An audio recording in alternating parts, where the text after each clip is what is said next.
Sorry, Jesus.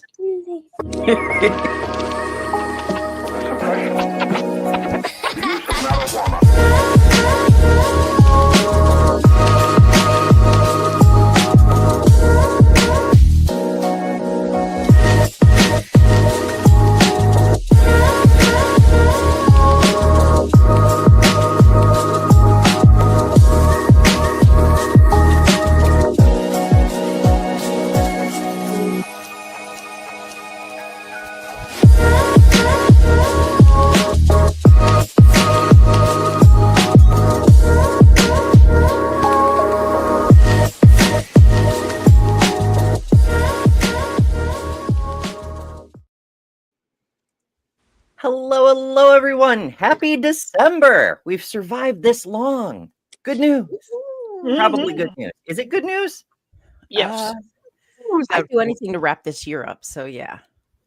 Yes. Ooh, should we wrap the year in crappy old newspaper or sparkly, shiny wrapping paper and put a little bow on it? Comic strips. Sparkling. Wrap it with the comics from the Sunday newspaper. Do they still make those? You know, that's a great question. I have no idea. I like the Family Circle. That was one of my favorite ones. Family Circus. Yep. I remember Family Circle. Oh, Family Circle. Was it Family Circle? I thought it was Family Circus. Yes. There were both. Oh, well, both. Okay. Well, there you go. That's why. Yes. Family Circus came in a circle. It was a single frame in the Sunday paper, but sometimes there was, it's not important. But then there was also Family Circle, which was a syndicated opinion column. Okay. Well, yeah, I wouldn't have read that. Newspapers are weird, which may be why they're basically extinct. Yeah. Well, you have people like us to deliver the news nowadays, so why would you need to read a paper? You can just listen to us, and it's much more fun, and we're better to look at. So I'm just much better. It's undeniably true. And we're cheaper than a newspaper, just saying. Well, okay, so we're included with your subscription to whatever the internet service provider you have, because you have to have your computer or other device. You have to have some kind of data access. There's like a whole bunch of things you have to pay for to get to us. But if you have all those things, we're included free. Mm-hmm. Free gift with purchase. See, isn't this what you want to see when you open up your morning newspaper or the internet? You know, you just click a button and immediately it's good morning. I know you all like that. Try that again. Hi, good morning. Ready for my close-up, Mr. DeVille? Paint me like one of your French girls. We're worth every money spent. Exactly. Every penny spent. Well, good to see everybody. How have you been? How was your weekend? I missed everybody. I wasn't around too much because I was digging in the dirt and trash and stuff in my house. Well, you know, that's fair. We had turkey dressing and all that good stuff. We had our Friendsgiving Saturday. We went to the Mexican restaurant. It's called Local Bar, and then we went to the burlesque show. But only 3 of us went to the burlesque show. And it was kind of bad because it was kind of bad. But when it first started, it wasn't that bad. It eventually got worse at the end of the night. People was like, well, it might snow, so we don't want to come. Wait, so it was bad outside? Or it was snowing, yeah. Well, okay. I was first, it was bad inside.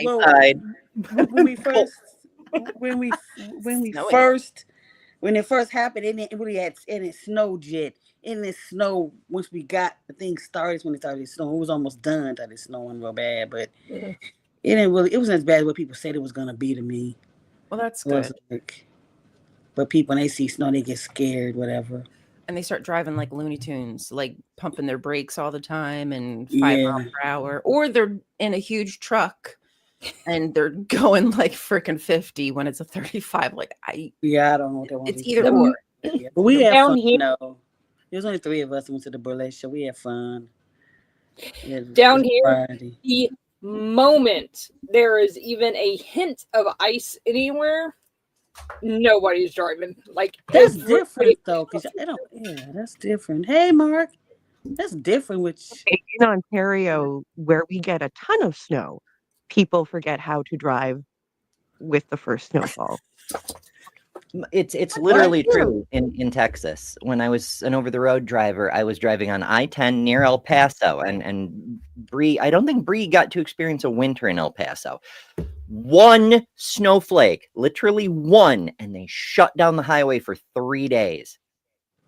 Now, granted, during those 3 days, more than one snowflake showed up, but details, they closed the highway because of one snowflake, and it was still only a dusting, even at its worst.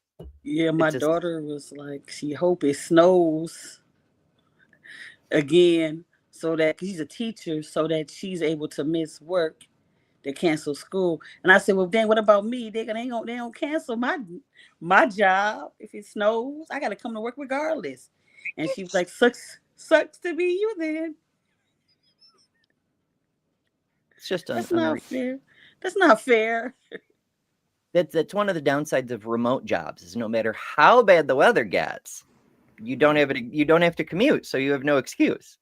I mean, I'll still take being able to work where my sandwiches are, but still. Did anybody else do anything for this? Like, I don't celebrate the holiday, but it's a day off. You know, most people have a day off. Did anybody do anything else with family? Or we nearly had a huge fiasco on Thanksgiving. Hot due dog. to everybody's favorite dog. We're sitting there around the table eating, and I see my grandson's on the other side, and he's going, looking around my mom. Couldn't find out, Kip's sitting there with her nose about this far away from the ham. That's what you get for having ham on Turkey Day. To grab it. She's trying to enforce the religious laws. Turkey Day is for turkey, damn it. My dog's an atheist. How dare you have ham? This is a travesty. It's blasphemous. Did anybody else do anything? I ripped up flooring. Oh, that sounds fun. The little spiky things that have to go around the outskirts. Oh, the tack strips. The carpet is. Yeah, yes. And I punched myself while I was doing it, so that was fun. Ow! Well, you're not supposed to do that, Jess. I didn't know if you knew that. I didn't, but now I've learned. Oh, good. Okay. Well, now you know. Lesson learned. Yeah. Life lesson. No, I got to play D&D with this. That lady? Yeah, that lady over there. I forgot about Friday night. Oh, damn it. I feel so bad. Every freaking Friday, I tell myself, remember that tonight they're going to be playing games and doing stuff on the server. Oh, yeah. Man. So if anybody got together this week. Oh, yeah. We was on a Dr. Ben's channel. Me and you used to be able to play a game together. That's right. There's more games than ever in the Atheosphere. There's the Damn server does a thing. Dr. Ben does a thing. And then, you know, on the weekend, Jess was just talking about we've begun a new reign of terror in a mysterious land. With Mark and Austin, and yeah, it's literally an adventure. That's what they're for. But like we just started. We don't know what's happening yet. It's fine. What's happening? That's what I ask every morning. I do the rip out of bed, and I'm like, what is happening? I listen for the sound of darkness. Honestly, with the way the news is, you have to. I wake up every morning. I'm like, okay, we're still here. I don't see ice outside. Okay, so that's good. All right, the sun's still in the sky. Who got bombed last night? Was it a boat? Was it a country? Was it a city? Was it civilians? You know, that's my morning. Good to be alive. Well, that kind of leads us to today's topic, because you may be thinking it's about one thing, but it's actually about something else. It's a little bit of a bait and switch. It's a December surprise, you might say, because here in the US, we've been under a terroristic regime for 11 months-ish, give or take.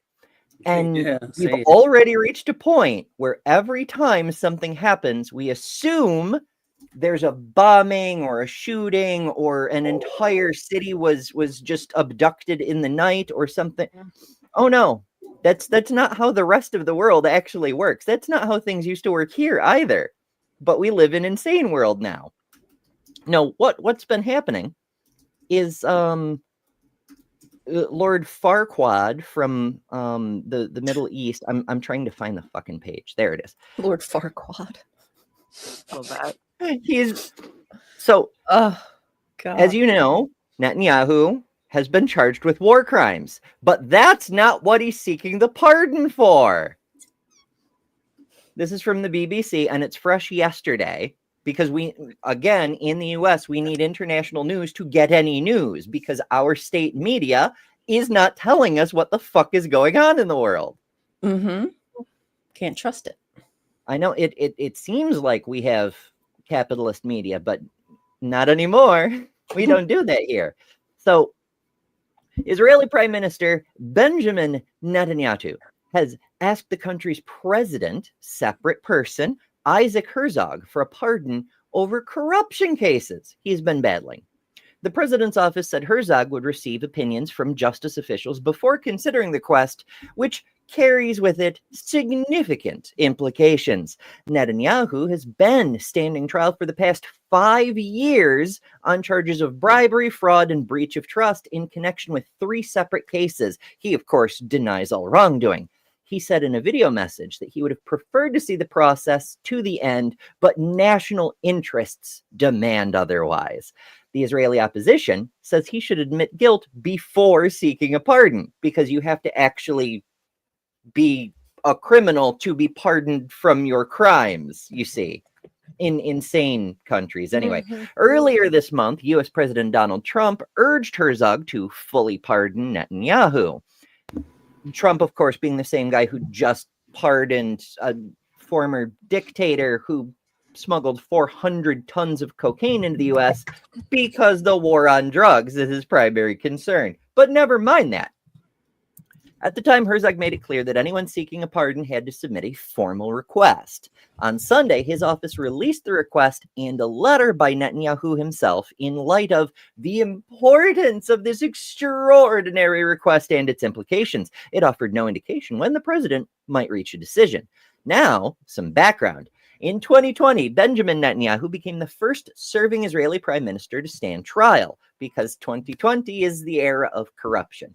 In the first case, prosecutors alleged that he had received gifts, mainly cigars and bottles of champagne, from powerful businessmen in exchange for favors. Here in the US, we've got Tim Cook handing the president gold bricks on national television, but that's fine. Right? This man receives a bottle of wine and a cigar, and there's a corruption trial. Do you see?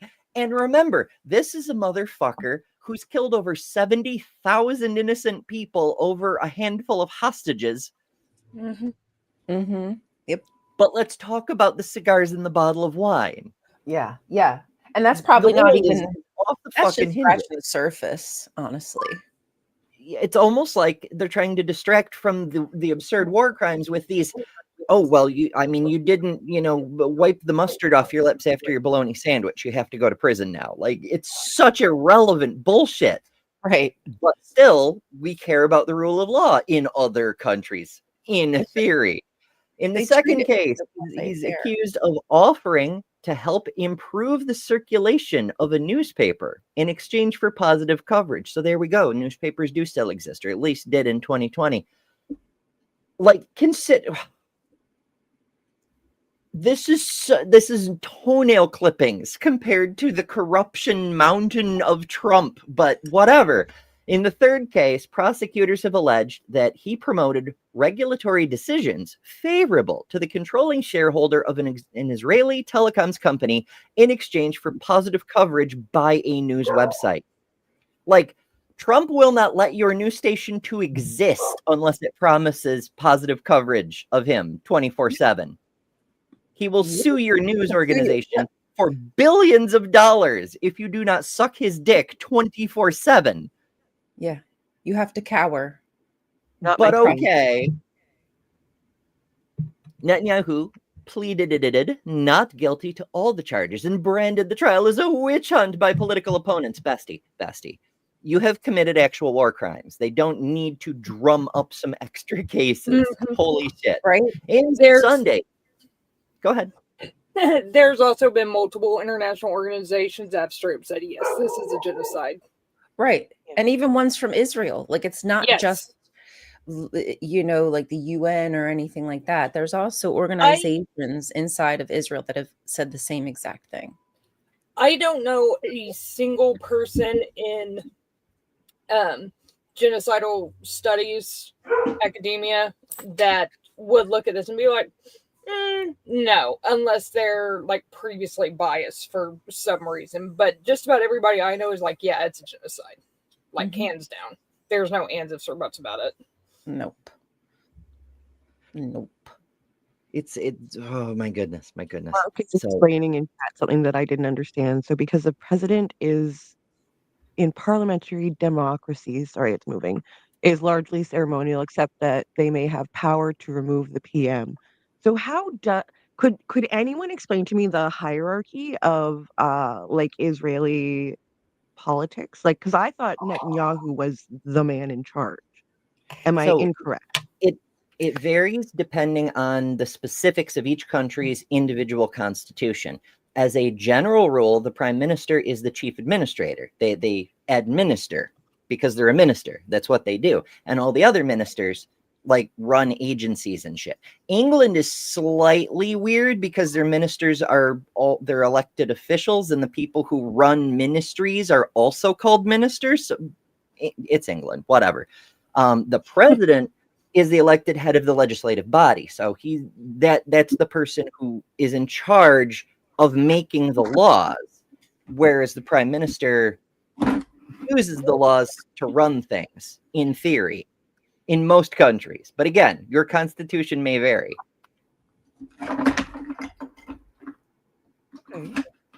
It technically, we have a similar thing in the US insofar as the president operates as prime minister, the chief administrator, and the president of the Senate just keeps the Senate operating and technically has the power to remove the president if, you know, anyone cares about the law anymore. Like, the House has to vote to impeach, but the president of the Senate conducts the trial and so on and so forth. Mark says I am completely incorrect. I'm American. I'm doing my best. Our education here is very limited. And I has been for decades. People's governments, so. Okay. Mark says the head of state is largely ceremonial, but may have powers over the prime minister. Well, okay. It depends on your constitution. Like, if you're in a monarchy, for example, then the head of state is whoever the monarch is, and they often have like no powers except the ability to dismiss the prime minister, or technically other ministers, like how England does. You know, the king can dismiss people. They serve at the leisure of the monarch, but they rarely exercise that power.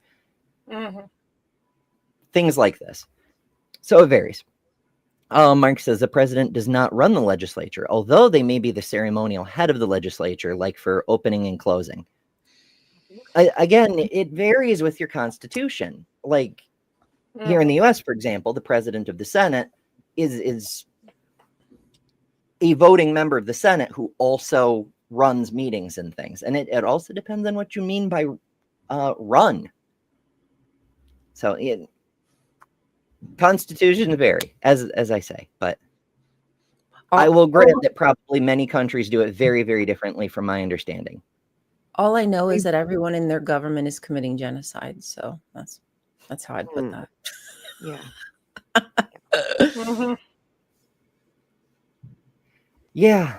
So in Sunday's Defiant video message, Netanyahu claimed that the cases against him were collapsing. I'm winning, folks. It's going to be the biggest victory you've ever seen. We're going to build a wall. But that process was tearing Israel apart from within. It's his corruption trials over bottles of wine and newspaper coverage that's tearing the country apart. That's what the real issue. Yeah. That'll do it. That'll do it. Quote, I am certain, as many others in the nation, that an immediate end to the trial would greatly help lower the flames and promote broad reconciliation, something our country desperately needs, the prime minister added. Netanyahu said he was being required to testify before the court 3 times a week, describing that as an impossible demand. Bestie, you're on a criminal trial. You are being tried for crimes, and you're like, oh, I can't go testify just because I'm, The I can't fuck? do it. I'm too busy killing everybody in Palestine. This is too hard for me. For real. It's just, Mhm. my goodness. A pardon, he insisted, would help Israel fend off threats and seize opportunities by fostering bitch. national Oh. unity. There's He needs always a threats. pardon because he alone is standing at the border of Gaza and preventing Hamas from coming across. He's doing it by himself. His finger, his little pinky finger is the one doing it. Yep, blocking that hole in the Iron Dome, the Iron Dike. Oh goodness, that's a biography, the Iron Dike. Oh dear. That Oh no. I would definitely watch it. Fuck Netanyahu, I'm keeping that one for me. Opposition leader Yair Lapid, my apologies, Israeli friends, for pronunciation, said there could be no pardon without an admission of guilt, an expression of remorse, and Netanyahu's immediate retirement from political life. Golan, a left-wing politician and former deputy commander of Israeli forces, said only the guilty seek a pardon.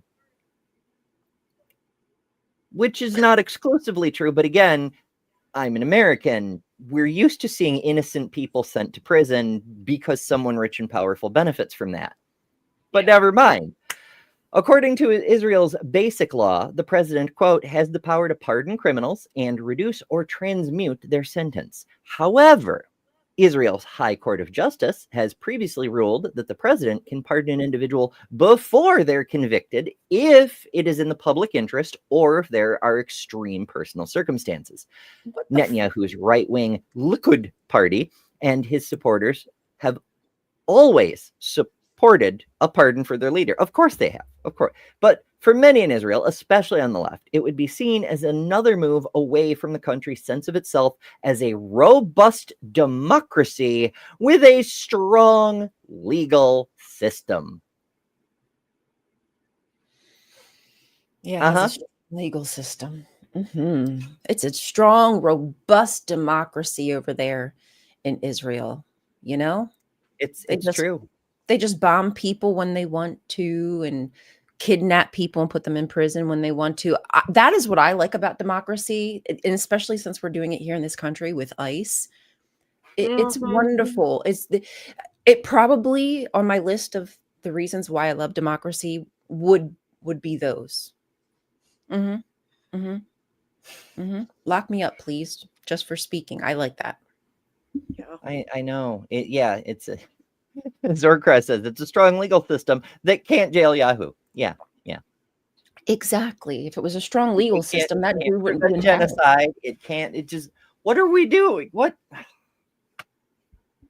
So I realize everybody has complicated feelings about Israel, and I'm no exception. Like, it's easy to be angry at a state that oversteps, but there's also like people in the state, Mhm. and Yeah. we have. I It's get it. It's rough. difficult. It really is difficult, and especially considering that there are you. surveys that have been released. The guys for the dumpster here to pick it up. That's why she's upset. But there's been surveys they've taken of people in Israel to determine how they feel about what's happening in Palestine with Netanyahu, and just to take their temperature. And it's like 70-80% are like cool with what's happening. Like, even if it wasn't Netanyahu in charge, they'd want somebody else to be committing a genocide. There's only a very small percentage, like 20%, who are opposed to what's What's the happening. difference between us, that and here? These MAGA people don't come to the same thought process. They don't care. Right. It's sad. They're okay with putting children into camps and zip Yeah, tying. exactly. And here's one of the things that drives me crazy about all the right wing people saying, yeah, bomb the shell of Palestine. But they scream and whine about Christian oppression here. They do realize there is a sizable chunk of Palestinians who are Christian that are also getting slaughtered. There used to be, I think, like 10,000 just a couple years ago, and now that's dwindled down to like 2 or 3 because of so many that they've they've killed and Mhm. targeted the churches. All the churches are gone. The mosques have been destroyed. They're persecuting the Christians in Gaza. And that's The what US needs to do this to something me, about it. it's so diabolical, Ember. It's so freaking diabolical that we can be angry about countries in Africa that they accuse of being deplorable, horrible, harming Christians, attacking Christians, targeting them. Mhm.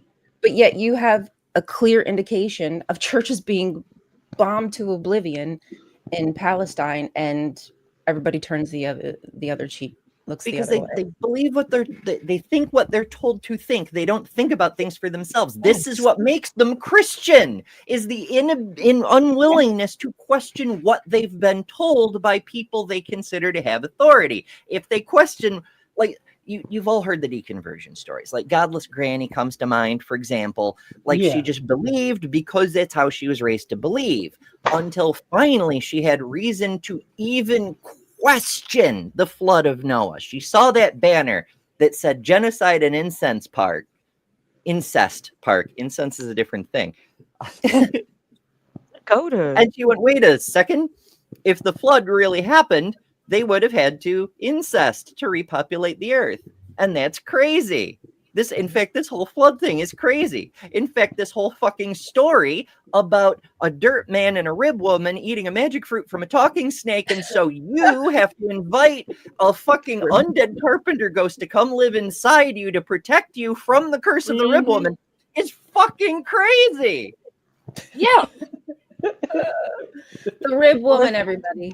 Feel, Ember. We're rib women. We're the McRib. We are the McRib of women.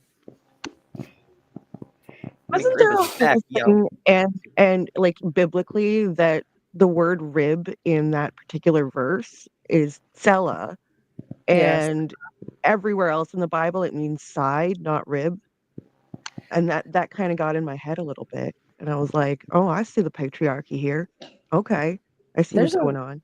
There's I'm pretty sure that Dr. Kip and Dr.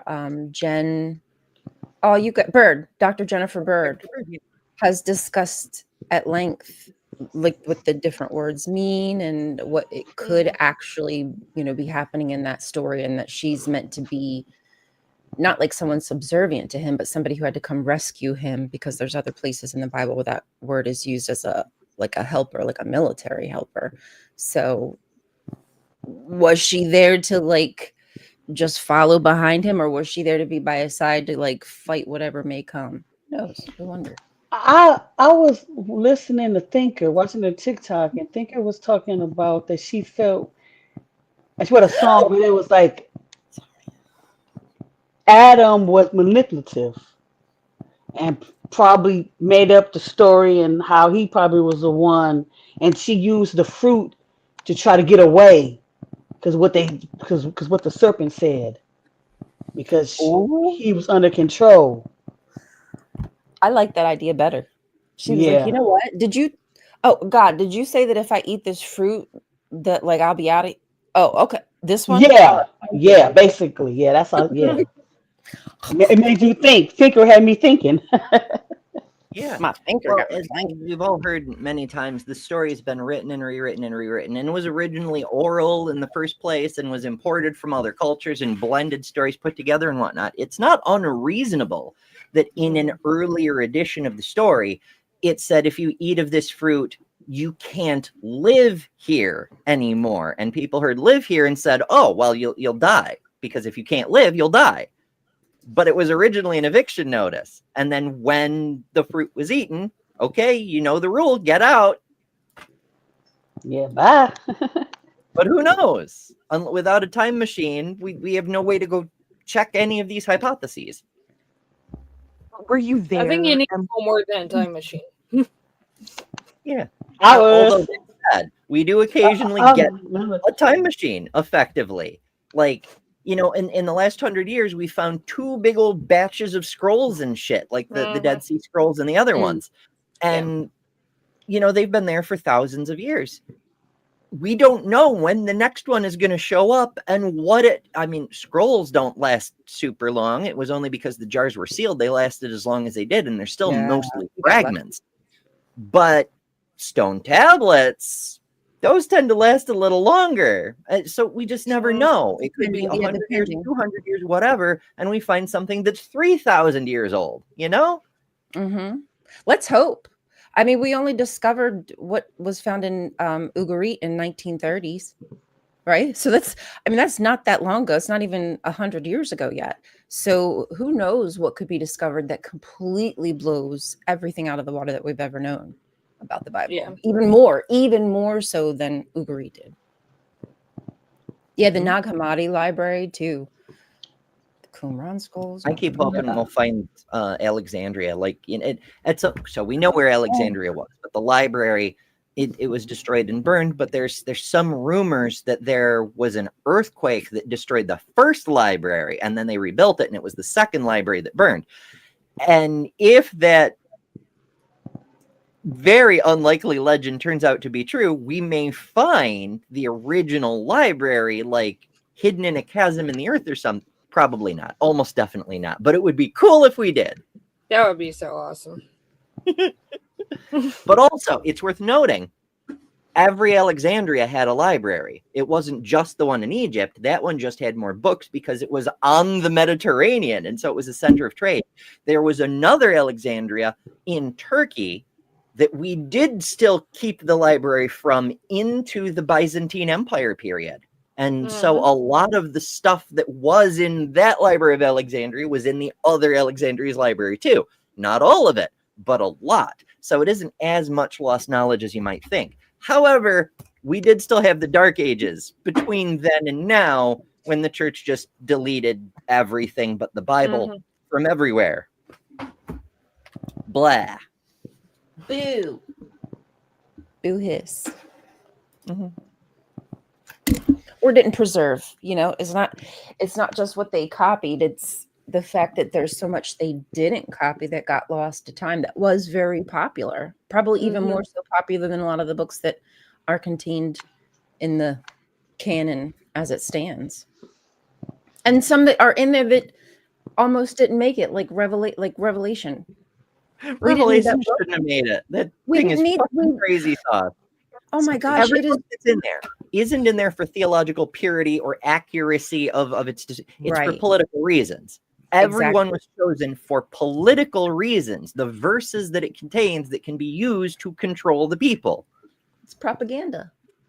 Exactly. They had a narrative, and they knew which scriptures would fit their agenda.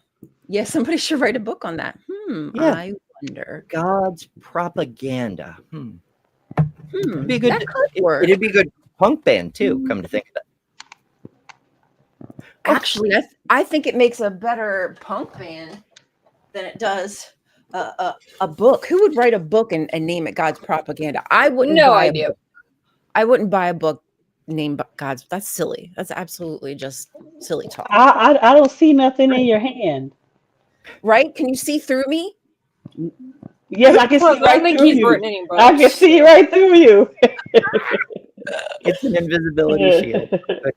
I mean, that's a lovely looking book. It's a pity that we are legally not allowed to read the title because it's clearly redacted. I'm sure it'd be a fascinating book, though.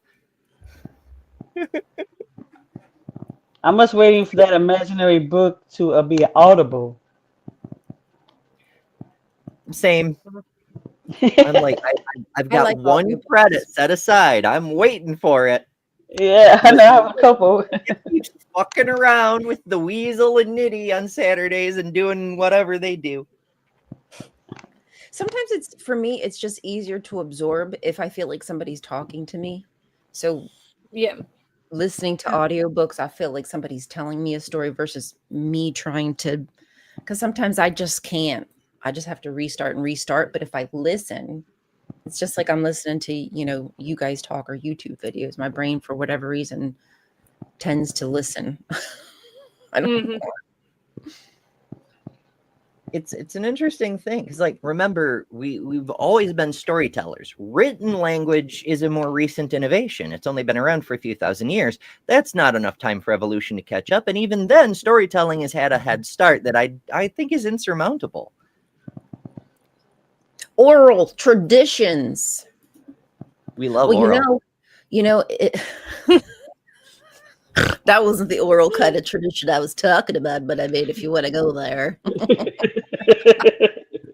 No, but oral traditions, not the sexual ones, but storytelling, it's what we did. End of a long day, sit around the fire, tell your family stories. Have you and- read this thing? It is full I wouldn't be of telling all kinds of problem. sexual I wouldn't tell those traditions and- stories. I wouldn't be telling those stories.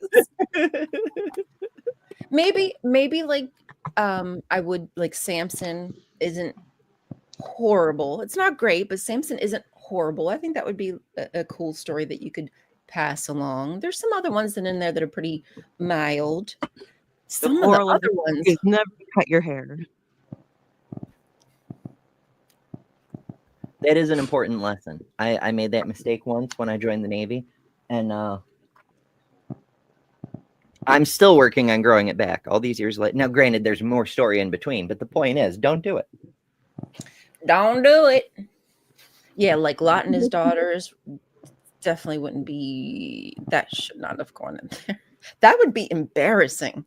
Lot was a righteous man, though. So Dr. J. Bundy and I have started a series, adult Bible it's study. a series. And we mean adult. We're going through the passages like that. Like, Lot was a righteous man because he tried to give the town full of rapists his 2 virgin daughters. Do with them what you will, he says, because he's a righteous man. This But he is the gave it to standard the of righteousness. Taliban. Yeah.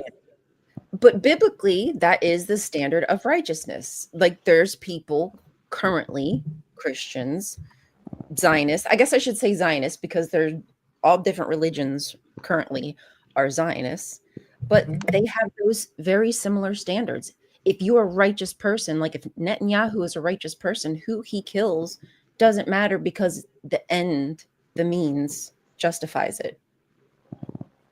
Same with the freaking David, King David, raping a woman who had no choice, right? Like, she didn't have a choice to say no. Bathsheba couldn't say, like, no, I don't want to F you. He just went and took her, and then had the nerve to kill her hubs, and then God punishes Bathsheba by killing the baby. Like, the F are we talking about I know here? people give George R.R. Martin shit for coming up with the most horrible, incestuous nonsense. He just read the Bible. That's all he needed to do is, I'm going to take this woman and then I will sneakily send her husband off to war where he will definitely die. And then he does. And it's all right there. Yeah. Right to the front of the line, basically. He's like, how can I get rid of this guy so nobody knows that she's actually having my baby? Oh, okay. We'll just send him to the front of the line. I'm sure he'll be taken care of quite easily. The guidebook for all moral standards, which explains why the people who believe it seem to have no moral standards. Right. Yeah, At I all. guess what gets me is a few stories in there that tries to seem innocent, like the Ruth story. But once you start digging deeper, you're like, oh. You go to this man, he tells you what you're supposed to do. Uncover his feet. Yeah. They are very into feet in those stories, aren't they? Yeah. Go suck his wiener when he's sleeping. He gonna love ya. Yes. He's gonna fall in love. Yes. So that's crazy. It is crazy. But you would think that if you weren't from this world and somebody told you what morals were, you'd be like, okay, morals are this. Okay, I have a good understanding what morals are. And then they show you the Bible and they said, this is a moral book. They'd say, no, that's antithetical. What do you mean this is a moral book? You just told me what your morals are, but yet your God goes and kills people randomly and does all these things that you say we shouldn't do. Oh, well, that's different. That's God, different. yeah. Because I have special pleading because he's God. Therefore, he can do what he wants. Oh, okay. Well, we've tried that test before, right? Like several of us creators and several other channels besides have done things where we'd be talking with a theist or something, and they'd be like, "Oh, objective morality, blah blah blah," and I said, "Okay, let's test your objective morality. If you, for example, had a custody dispute, right? So you're like, say you're the bailiff in a courtroom. So you're watching these proceedings, and these two women come in, and they're both claiming custody of this one child. And the judge says, easy solution, cut the child in half. What would you think that's objectively immoral? And they say, no, that's horrible. Why would, holy shit, if they cut the baby in half, then nobody gets a baby because the baby dies. That's a horrible story. Why would you say that? You don't even know that, because they haven't read their own book. They don't even know that's one of the classic parables held up as Solomon being so wise, because how smart he was. And that was in the children's Bible when I was a kid, the children's Bible. Yep. That's exactly. It was in my book of Bible stories, the orange book with the golden writing that every kid have. That was like one of my favorite stories, because he was so smart that he was able to figure out, get to the bottom of who the real mother was. No, you wouldn't have had to do that. You didn't have to take it that far. Now that I'm a mother, there's no way in heck I wouldn't have been able to give away some kind of little detail about my baby that nobody else would have known, like a mole or birthmark or a weird toe or hair on their head, or, you know, a freckle, what have you. There would have been other ways. Maybe the birthing, I don't know what they would have called them back there, but midwives, let's just say, maybe the midwives would be able to know the difference between this baby and that baby. It's just so silly that was the only way to get to it. Give me a break. I was quite young because I was a baby, and my mother tells this story about how she was like, I was a young mother, I was stupid, didn't know anything, but a lady was like, "Oh, you're a pretty baby, can I hold her?" So the lady holds the baby. Lady comes running with me. My mom chases the lady. Somehow the police, this was in a mall that's closed down now. Yeah. So running with me. Really? So yeah. So my mom is like, so then the police comes, the mall security, whatever comes, they say, what's going on? And then the lady comes and says, she's trying to bother me and my baby. And I says, oh no, this is my baby. The lady was like, well, look at her. She's dark. I'm like, I look more like this child's mother. And my mom is like, oh hell no. And the police was like, well, we have to take the baby to be able to straighten this out. And my mom, I'm telling you right now, if I don't get my baby right now, I'm all of y'all up. Yeah. And the officer was like, I can tell by her response, she's the mother. Because the lady was like, oh yeah, that's fine. We can take the baby to the holding cell, where they move the baby to find the mother is. And mother, oh hell no, if I don't get my baby now, everybody getting effed up. I don't care. And the officer looked at her, looked at my mom and said, you're the mother. Good for your mom, though. You don't need more involvement. But yeah. So kind of like the David story, but not quite, not as violent one. And I do understand that to some extent he could have got a rouse out of them by saying, like, let's pretend, you know, between me and you, guardsman who's holding the baby right now with a big old sword in his hand, between you and me, I'm going to pretend that that's how we're going to solve this problem. And but I don't think that anything, obviously the story's fake, but I don't even think that this douche canoe would have even thought in his head to say, hey, let me get guardsmen in on this deal, because God forbid, like, I turn my back and homie just goes wop bop a loo bop and the head flops off, you know? So I'm sorry. That was kind of sorry. And then you shake it all about, do the hokey pokey and turn yourself around. That's what But I just don't think that he would have even had common sense to tell the guard and something bad like, or would have dropped the baby. Who knows? I just think that it's such a silly way to solve a problem. And if that's the only way back then that you know how to solve problems is by somebody's reaction, that will be a problem. Mm-hmm. If that makes any sense. Because you're going to come against somebody who's a freaking psychopath and can act the F out of it. That was just thanks for coming to my TED Talk. Right. It just Mhm. so that tangents upon tangents, but it's okay because people come here for the tangents. Guide to Morality. This is where we got started here. It just not only do they not know their own moral parables more often than not, like it's so fucking crazy. But if you remove the elements that make it obviously identifiable as from the Bible, like you remove the name King Solomon in that one example, then it becomes obvious how this wise decision is the worst possible decision. Mhm. Mm-hmm. And that's one of the lower stakes ones. You start bringing up the, I'm going to have to like, you know, send my virgin daughters off to be raped by a mob. Or send my concubine out to be raped by a mob. Like, why are these moral chosen people of God constantly so rapey? Why are they Because so they're the rapey? moral people. They're the And chosen ones. why is every situation an either or? Why is it always a black and white? Well, it could only have happened this way or that. No, that isn't life, and it doesn't always just have to happen this or that way. Lot could have said to the angels, "Is there anything that you can do? You're angels."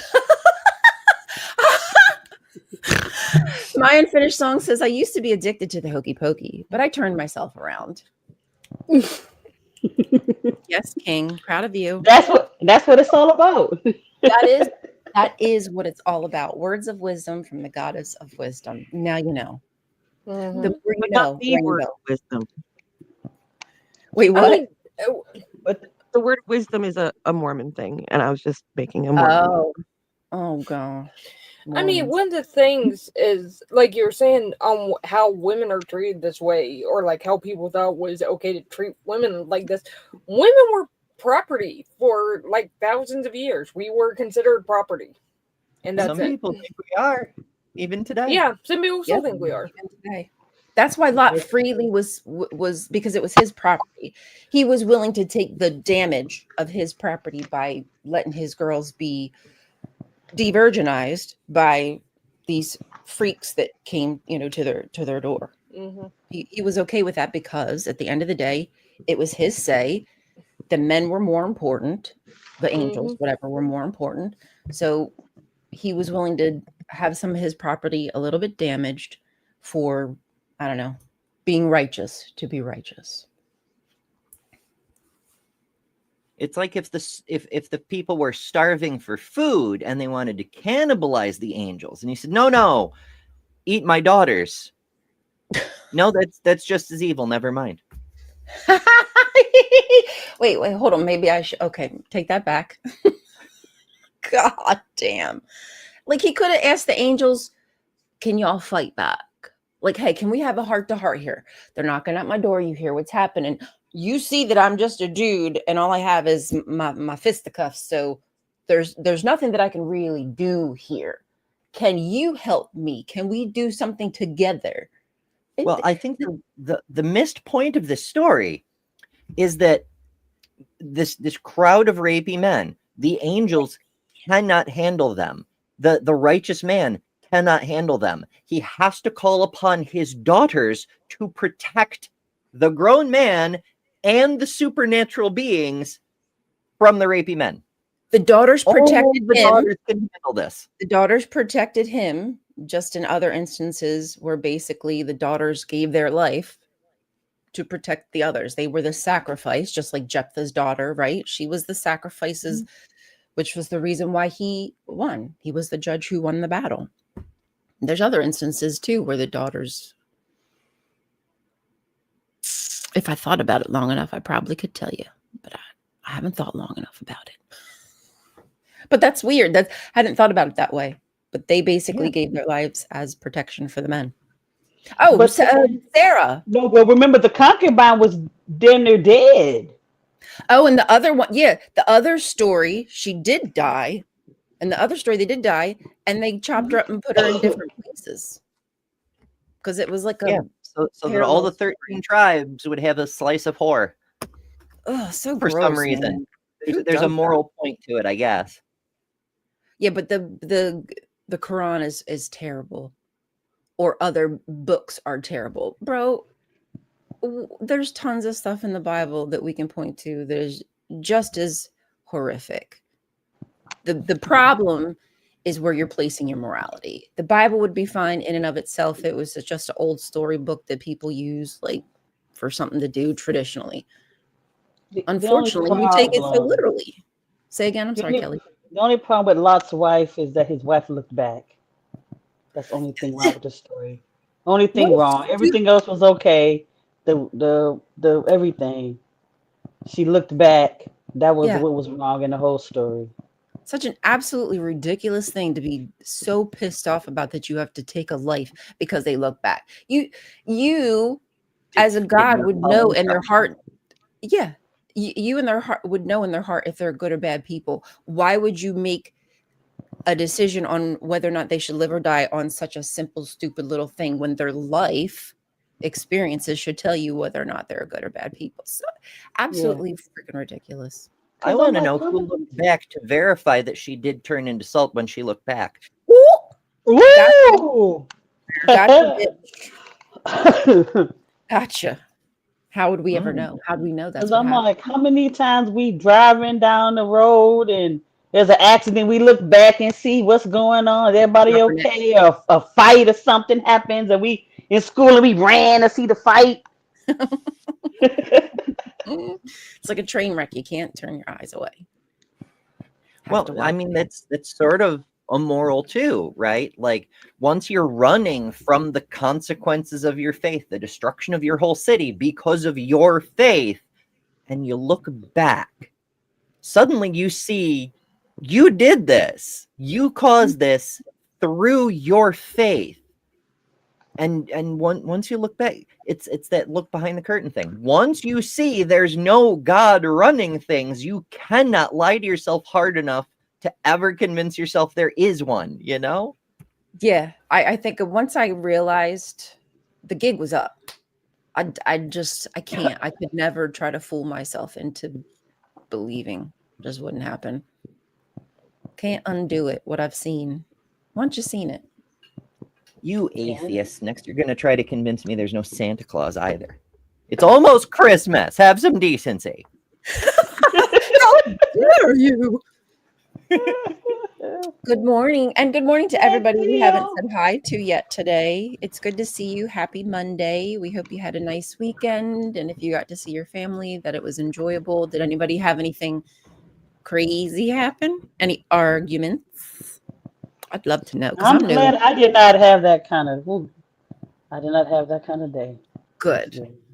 I stay away from those people in my family. Stay away from them. Yeah, one nice thing about never seeing other humans is actually my housemate, one of the few humans I do see. He was being like extra polite. We had a light snow here, and because there's 4 people with cars in a driveway that's 2 cars wide, he found himself blocked in on Sunday morning when he had to go to work. Rather than ask any one of us to move our cars, he tried to drive across the ditch to get out. And he has a tiny little car, and so he just bloop, and his wheels are up in the air. Oh no. So we had to move all of the cars so that a neighbor could tow him back onto the driveway. Ay, Dios Like, you silly, mío. silly man. Goofy goober. The goofy things you do. Oy, oy, oy. Well, back to Israel. So Hooray. back to, I just figured out, I saw this comment. Like, you do realize that US arms Israel. They use our weapons full. Yeah, we send them so much money and armament, but we're not the only one. There are other countries, but I would think that we're probably the biggest supplier because we have the most to gain out of this entire situation.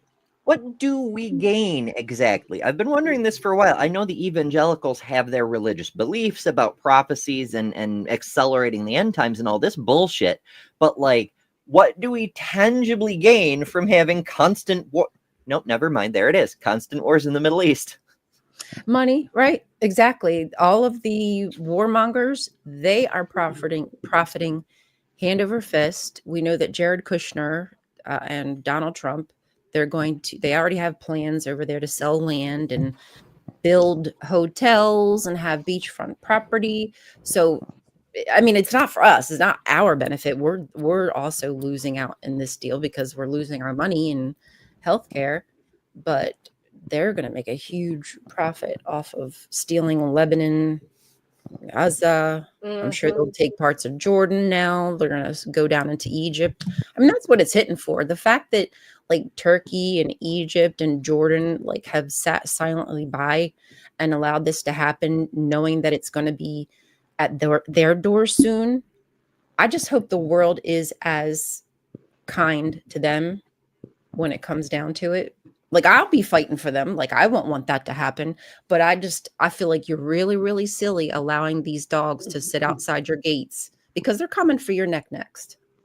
Well, we look back at World War I, or rather World War II, right? After the big alliance issue of World War I, everybody was really sketchy about getting into wars on other countries' behalves, and understandably, because World War I was the most horrible fucking thing that had ever happened. But then here comes this fucking mustache dude who's just like annexing country after country after country, and every other country's like, if we let him have that one, he'll probably leave us alone, right? Right, of course. And then they're next, you know? It's you can't just allow authoritarian wannabe imperialists to just conquer whatever they like, or they will get around to you eventually. Yeah, they won't stop. They'll just keep going. That's how empires work. If your empire isn't growing, you're having rebellions and heads are coming off, and then eventually it just crumbles and splinters into a bunch of different kingdoms. To keep once you start down the empire path, you have to keep conquering or the whole thing falls apart. Which is why Netanyahu wants to continue this forever war, which is why he wants the pardon, because he knows that if he's taken out of commission and somebody else gets empowered, that once that fighting stops, once they stop sending their dudes out to die on the battlefield at the hands of Hamas, people are going to start realizing that all these deaths were for what? The world hates you now. I mean, okay, not everybody. Obviously, there's still like strong supporters of Israel. I believe Real Talk is even one of them. I'm not sure. But for the most part, we have seen public opinion change. Again, surveys done here in this country, and it has dropped drastically. The numbers are dwindling. And even on the Christian side, like the Republicans, who I would have thought would have stayed 10 toes down because of their religious convictions, realize that, oh, wait, this is not what we wanted. We don't think that it's right to just go stealing people's land. And, because we think that we have some book that tells us we're allowed to have it, that it's for us. I mean, if that book is true, like, let's just pretend it's true, then Christians, Muslims, Jewish people, like all Abrahamic religions would have the right to go there because that's where their religions started, right? Like Christianity started there in Canaan. So every Christian would say, actually, now that's my land. That's where my religion starts. So that's where I get to go and just live for the rest of my life, because God promised the same God who promised that land to all of them. They all trace their holy roots through Moses and the conquest and shit. Yeah, they're Abraham's Christians who are allowed on U.S. soil, according to the Bible, are the Mormons, because according to their magic book, the Garden of Eden is in fucking Missouri or some shit. Yeah. I mean, hey, listen, Linda. I guarantee that this country was absolutely stunning. Like, I mean, it's beautiful, but just before all the ish that we've done to it, I could understand how they would think that something might be paradise, but it's just funny. Very, very funny. It's pretty wild. Although it would be really fun if we tried holding the religious extremists to their own standards. Like, people who are just low grade religious, like they're just, oh, God is probably like how life began on earth. The magic finger reached down and zapped a pool of pond scum and boop, it came to life. Whatever. If you want to believe that kind of fairy tale, that's fine. But the people who are like, no, we have to do what the guidebook literally says, or Jesus can't come back. We have to bring Jesus back for some reason to end the world for some reason. If we held those people to their own standards, every single one of them would have to be put to death immediately. They would all be stoned in the town square or some shit, Right. And again, it's that black and white thinking. This is how it has to happen. Like God couldn't fix the world any way else other than, again, sending his son. So like, how many times does Jesus have to come back? Are you sure this will be the last one? I don't know. I'm starting to have doubts. You might end up coming up with another reason for why he needs to come back again, or there might be a whole new son that has to come back to fix maybe what Jesus didn't get the first time. Or I just don't get the gymnastics hurt my brain. This poor guy, like, not only did he have to die horribly because that's the perfect plan, but he's already been back here 3 times at least, right? Like, he was born in 4 BCE and 6 CE, so he was born again, apparently. But also, after he was executed, the resurrection is literally the second coming. He came back. The second coming already happened, if the story is true. So how many times does this... He's like the dad driving at the front of the car. Don't make me stop this car and come back there. You will not like it if I have to come back there. Oh, Jesus. We don't need you to come back, Jesus. Your dad's a god. I'm sure he can fix it from up there. It's cool. I know, you've got the magic powers. You're all powerful, but you can't do it any other way. Right. For some reason. And by the sword. Like we're in the 2030s and God's still in the 1000 BCE. He's in the first millennia BCE. Like, come on, bruh. You got to get up to date. I don't know what you're going to do with that sword. I don't think that your shield's going to stop a bullet. Okay? Some C4. That armor ain't cutting it. I don't know what you're doing, Brusky. Let me see if I can find a clip, because there's a hypothesis about why we haven't seen God in a very long time, but I don't want to spoil it. If I can find the clip. I think it's technology. I think, before it was wheels and iron that upset God, like chariots. He didn't like that technology. And when he saw guns, he was like, oh, never mind. I can't come back here. I'm just going to start over in a different galaxy. So peace. That's what Yahweh did. Yahweebs believe that his son's coming back, but they're elsewhere. Okay, I found it. This is making sure that it's actually screen sharing. This is Jaden Animation's hypothesis for why Jesus hasn't come back. Have emerged from an egg in a place where there was nothing. Then it shaped the world. Yeah, and the lions would destroy it. You can't just say God you isn't can't as just say powerful that. The people killed Jesus, Schlatt. I cannot believe you just said that. He got crucified. You're bringing up the crucifixion of Jesus Christ in a Yes! debate about. You think God is this? Oh, no one can kill God. What happened to him? What happened to him 3 days later? He ran away like a little bitch. He came back to life. He ran away back up to God. Wham, wham. I couldn't fight the human. They sent floods. They sent pestilence. They sent locusts. Well, we're still here. Where's You God? can fuck up every human if you're a god. If you're Where's God, Schlatt? The humans are here. Where's God? He's still scared. he's not scared. God is not scared. Yes. You should be scared of God. He's coming back soon. You ever heard of the rapture? Define the rapture. It's when God is going to come back and judge the living and the dead. When's he coming back? Some people say soon. How long have they been saying soon? Thousands of years, maybe. I don't know. It's been, Earth has been around for a while. Well, the lions are only. And then they go back to discussing Pokemon. But like, my god!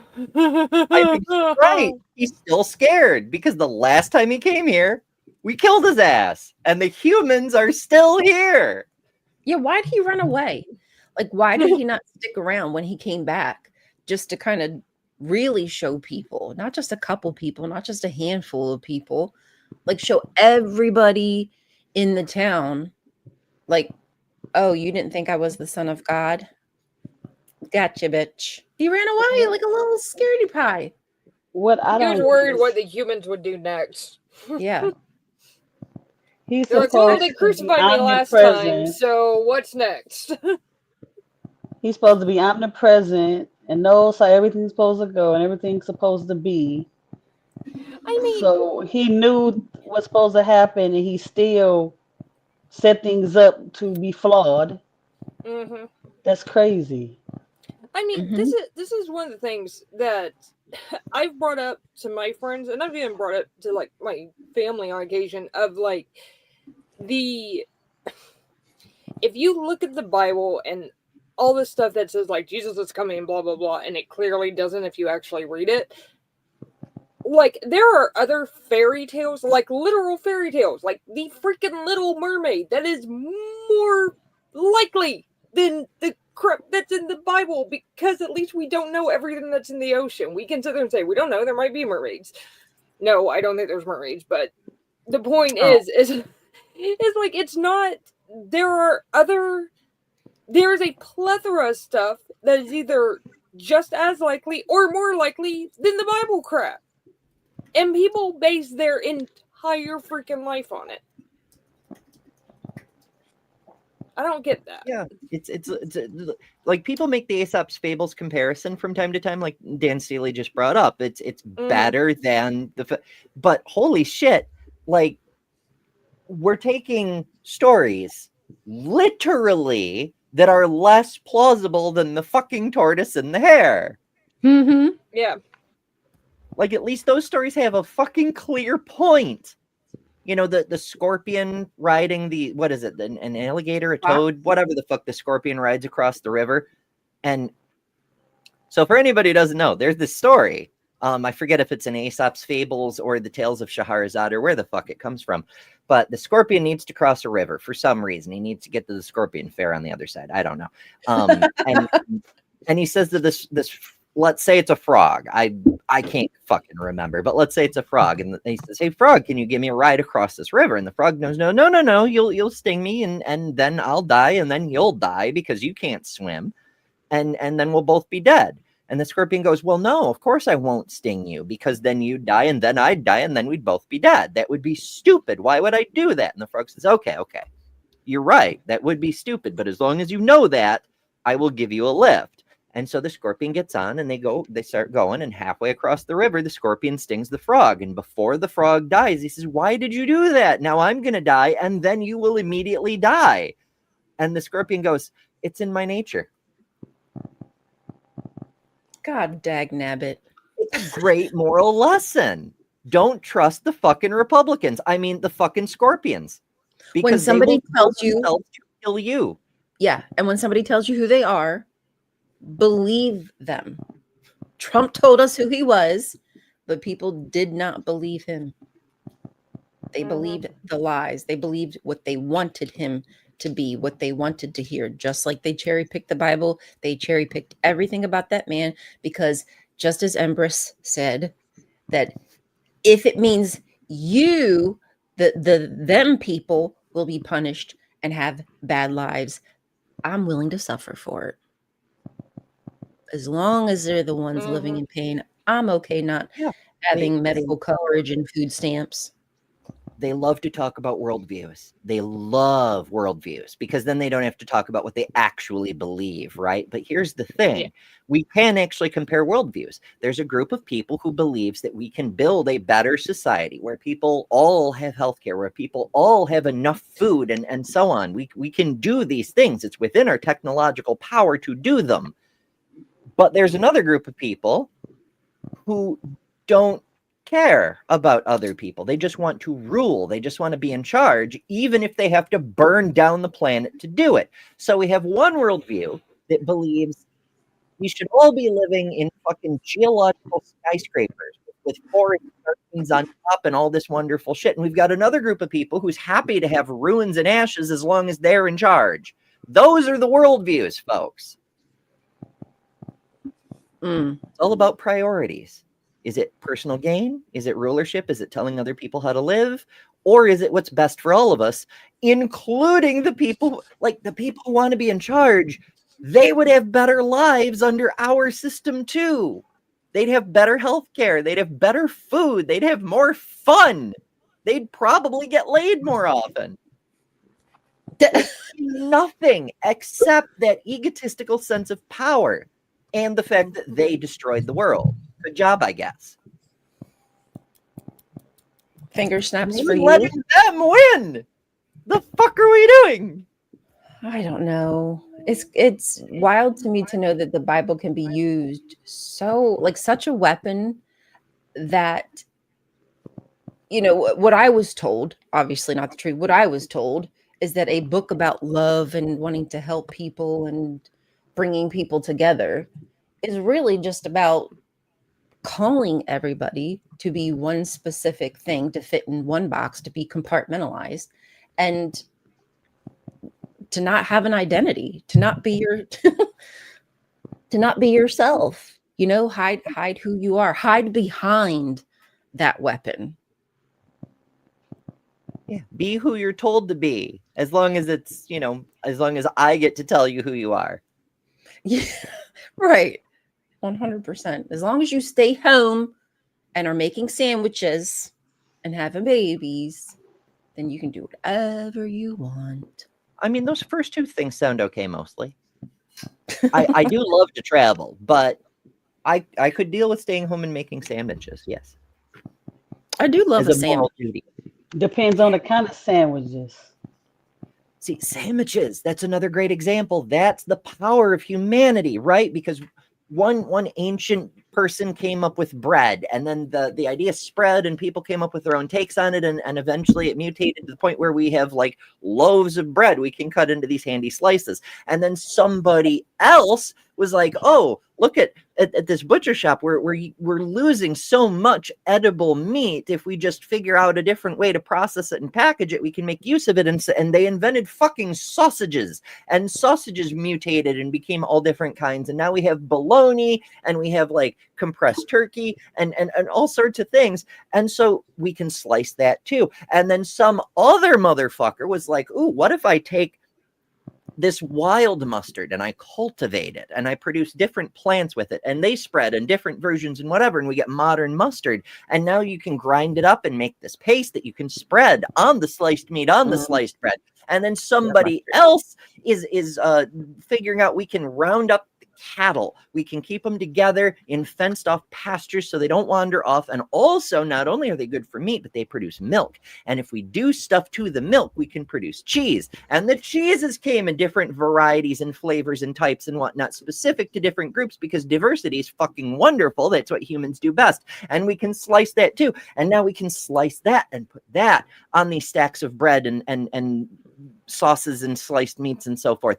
And then somebody else had a vegetable garden, and they're like, you know, I can just slice these too. And now we have the whole fucking sandwich. It's an achievement across all of human history, the culmination of our ancestors' greatest technologies in the ultimate snack. That's the destiny of humanity. You know, it's a finger food. It's just it's so easy. You know, Thanks you a lot. you don't even need a sandwich. plate. And if you're desperate, you know, if you're even desperate, you don't even need a plate. You just hold this beautiful little enclosed meat with delectable crunchiness inside of it, and it's yours to keep. I just love the Speaking of sandwich. that, I was hungry yesterday, and I was like, I don't really need leftovers. I kind of packed them up for my daughter that lives in Florida when she comes. And because we usually do like a brunch thing. But anyway, I made a peanut butter and jelly sandwich. Yum. I love peanut butter and jelly. My husband hates them. He won't eat it. He thinks it doesn't go together. It does. But My my kids are oldest, she does not like jelly at all anyway. She like plain peanut butter, but she's not like jelly. Oh, I love peanut butter. Like, I think you guys are give me hungry. peanut butter, I am and I'm hungry. happy. And I am absolutely happy. We had a panic when my youngest one was 3. We thought he was allergic to peanuts. because he had a reaction around the time that he ate like a peanut M&M or something, and he had a reaction, but it was to something else. So we thought he was allergic to peanuts for like 3 or 4 weeks, and I was freaking out because that means I had to get rid of all the peanut butter stuff. And anybody who knows me, if you want to pick me up something at the store to make me happy, pick me up a Reese's, and I'll be happy. Just peanut butter.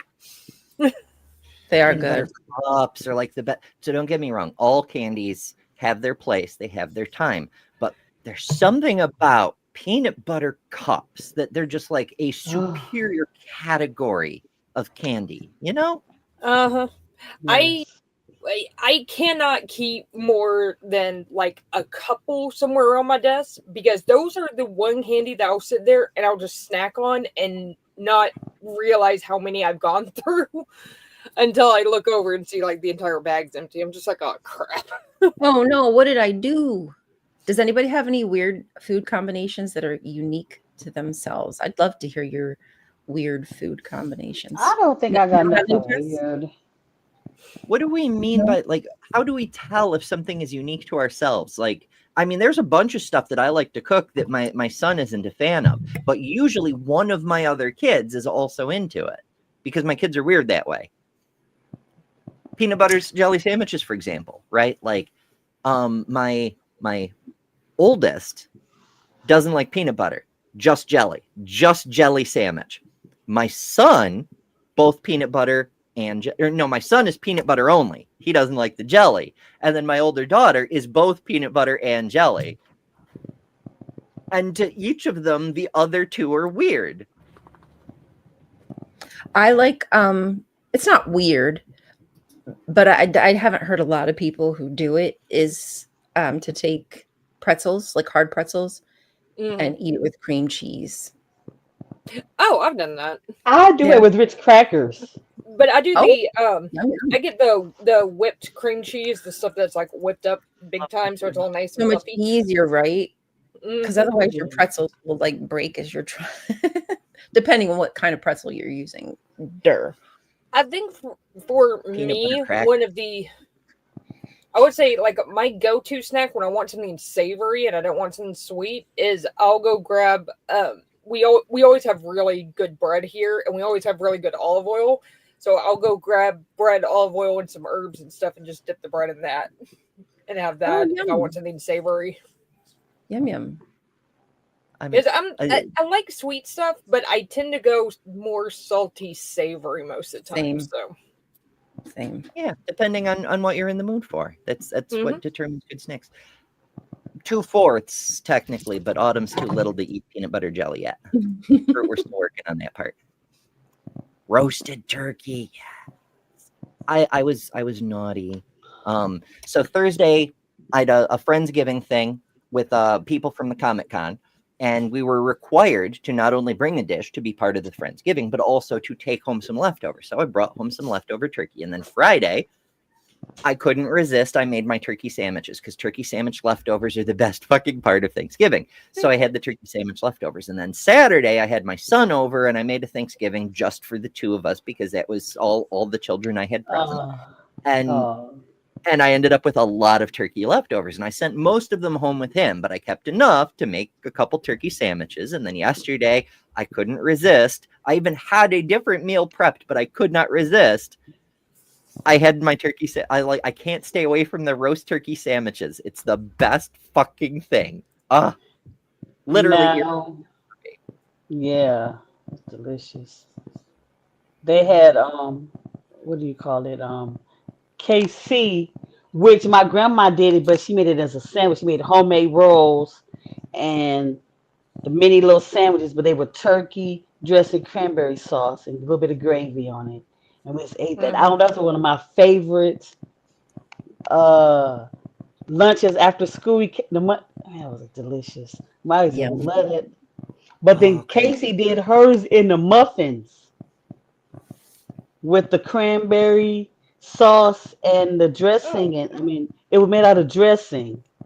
But then she had like the cranberries and the turkey inside. So when you bit, that's what came out.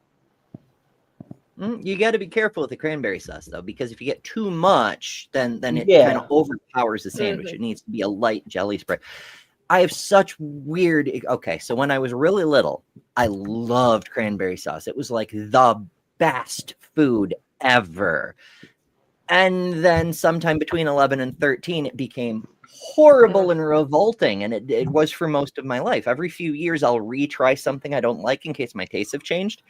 But now cranberries are the best thing ever, including cranberry sauce. And it tastes just like it did when I was little. It's fucking wild. I'm like, yay, it's back. Now I can die. I can die happy. Cranberry sauce has been restored to the ultimate food level. I am actually going to pop, guys. I've got an appointment I've got to run to, so I appreciate Bye. coming. We'll see everybody later. Thanks for joining us. Love you.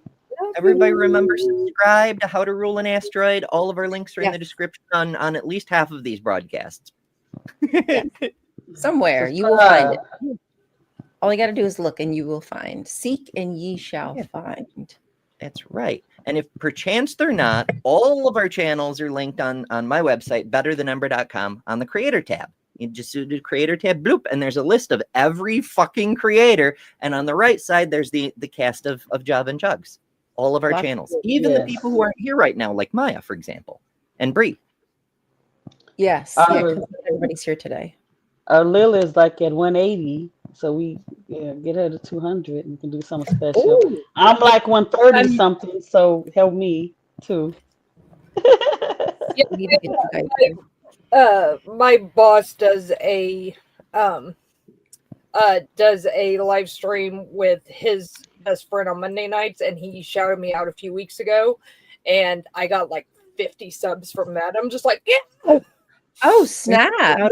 So cool, right? Like a little while ago, Jovan Bradley made a regular video about trans stuff. And he opens the video by saying, I'm not trans, but these people are. And he points right at my channel name. I'm on a list with Lily Alexander and Cat Black and stuff. And I'm like, I didn't even know. I had 100 more subscribers. And I'm like, what?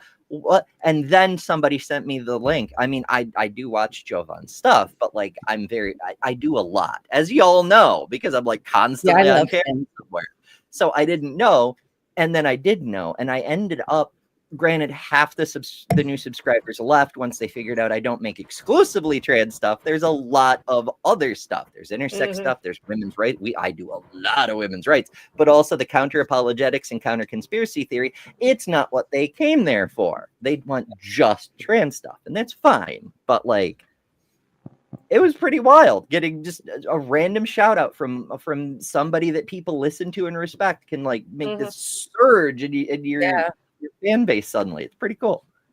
Yeah, it does help a lot. A simple little shout out, a share, it can mean the world. That's awesome that you got like 50 subs from that. It's amazing. Yeah, it was I wasn't expecting him, honestly, because not that many people watch the live, but so I got like 30 within like 5 minutes of him doing it, and then like the other 20 kind of trickled in over the week. But I was just like, and that's why I'm just like, okay, I've got to figure out exactly, because I was originally just going to do like the crafting videos on there, and then I just kind of decided it's my channel. I'm going to put whatever the hell I feel like doing. So if I feel like stuff. Yeah, like I'm going to do at some point, either today or tomorrow, there's like one political story that I wanted to cover. So I'll probably do a really brief live stream covering that. But I'm just, I'm just going to do what I want to when I want to. It's my space online. So it's so hard to be on it now. It's hard to be just pick a specific topic and just talk on that. I can't do it. I've tried. I had somebody in my comments the other day said, like, I forget, but they basically called me random because the content I put out, it goes from like one thing to the next. And I don't know what to tell you other than I'm deconstructing. So sometimes when I learn something, I just feel like I have to get it out of my head or I just want to talk about it for some reason. Like I get a little hyper obsessed with things and I have to do Well, something about it until I people feel get like confused about what YouTube channels are for. And you know, there are some creators who will only make videos on a certain topic. And so there's some crossover. Like a lot of channels have a name for what they do, like the Humanist Report. It's only about news stories pertaining to humanist issues, you know.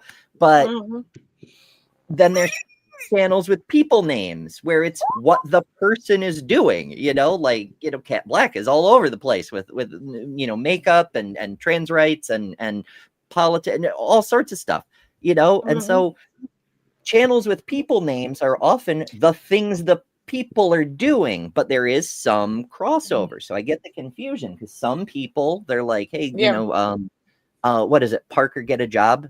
It's just Parker's political debates. It's not all of Parker. It's just the political debates, you know? Yeah. And I mean, that's one of the things with me and my name, Lil of All Trades, is because it does fit all that. I can put everything in there that I think is worth knowing, worth sharing, whether it's how to do some crazy craft or some political thing I think it's worth knowing about. It all fits under that umbrella, so it works. Yeah, it's your channel. Do what you want. And if it's a personal channel, you should. I tried to compartmentalize. Like I started my channel with counter apologetics, and I tried like hell to keep it just counter apologetics and put the other stuff on other channels. But there's a couple of problems. The first is there's always some overlap. The second is it's impossible to grow other channels from your main channel because you have a core audience who wants to hear about counter apologetics. So if you want to talk about trans news, they're not going to go over there for that because that's not what that audience likes. So you have to build it separately. And that's a major pain in the ass. But also there's constantly crossover because it turns out if you're, whether you're dealing with young earthers or flat earthers or transphobes or vaccine deniers, they're all conspiracy theorists. They're all using the same kind of apologetics for the same reason. So if you're debunking apologetics, you're going to be tackling all of them anyway, you know? it's hard not to. I can't not talk about all the different things because I came from a cult. So I want to talk about everything culty. That means politics.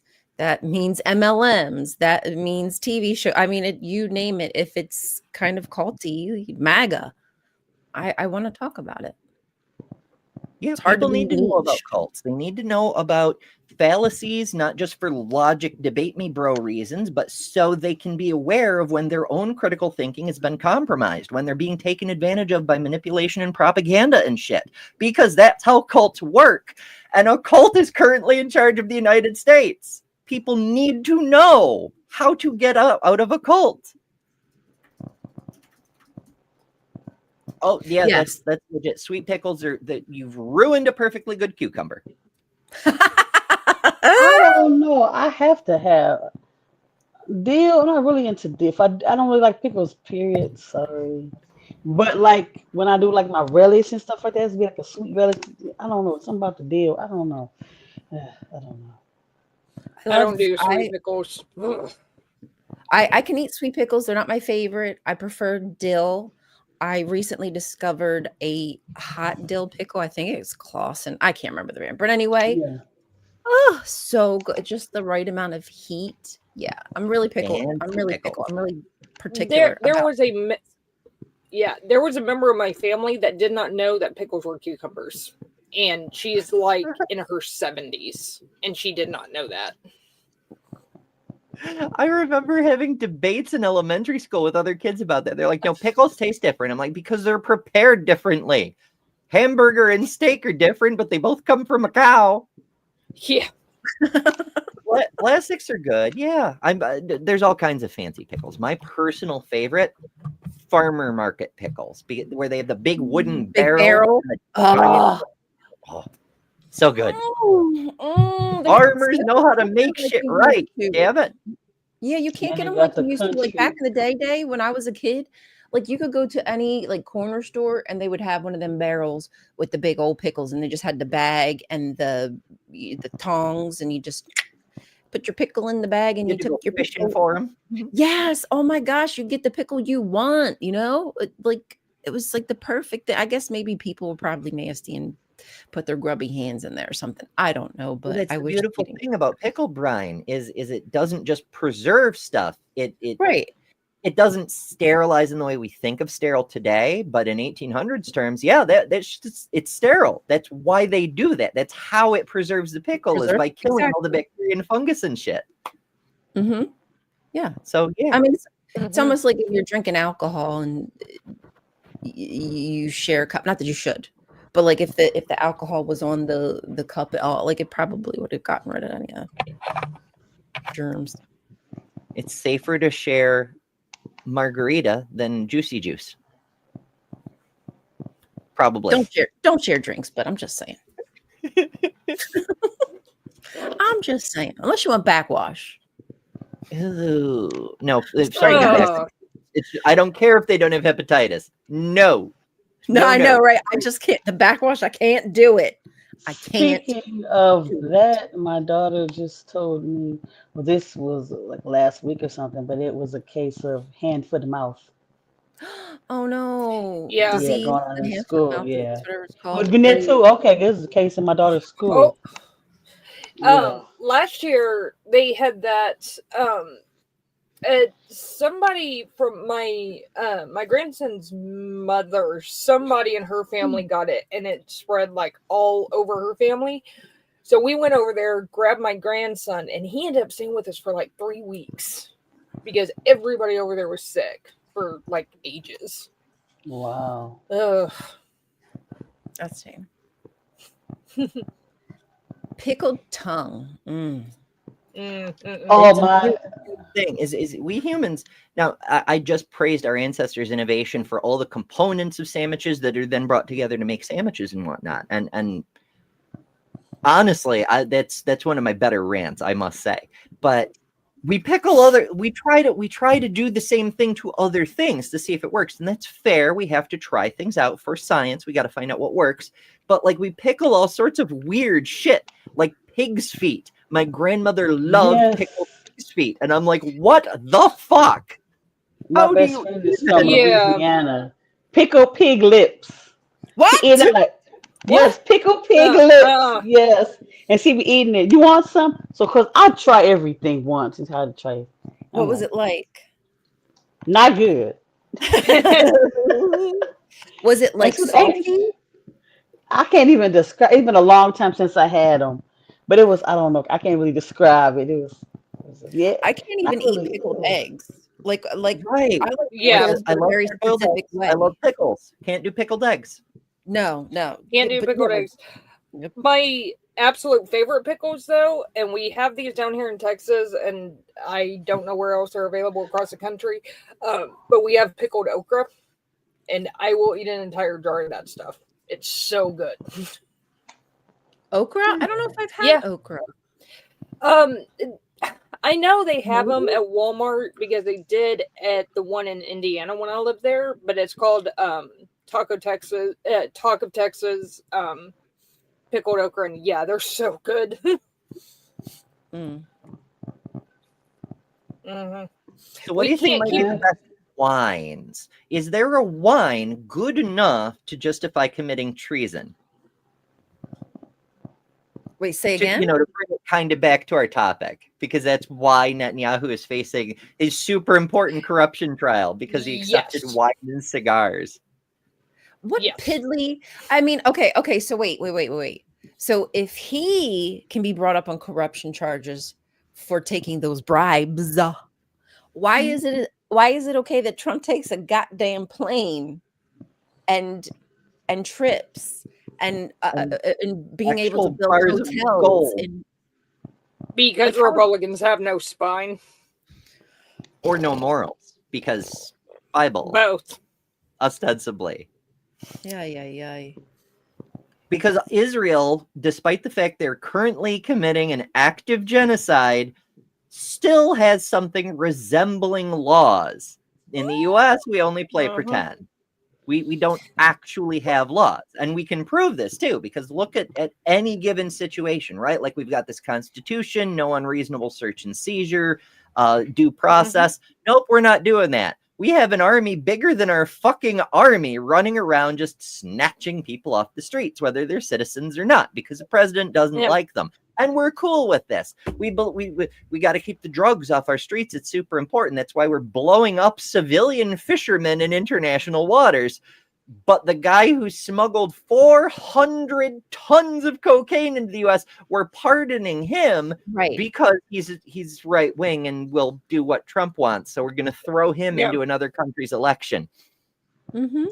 There was somebody else who recently got caught. Oh, sorry, Kelly. Go ahead. When you look at the war on drugs specifically, it was really to target the black people. Yeah. You're right. So of course, because I'm like, I'm thinking like, well, who brought the drugs to the country?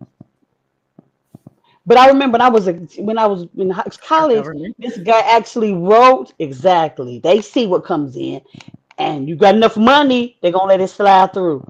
And so he wrote a paper they had to recite, and he talked about how drugs come into the country and how it affects the black community. The professor did not like that story at all.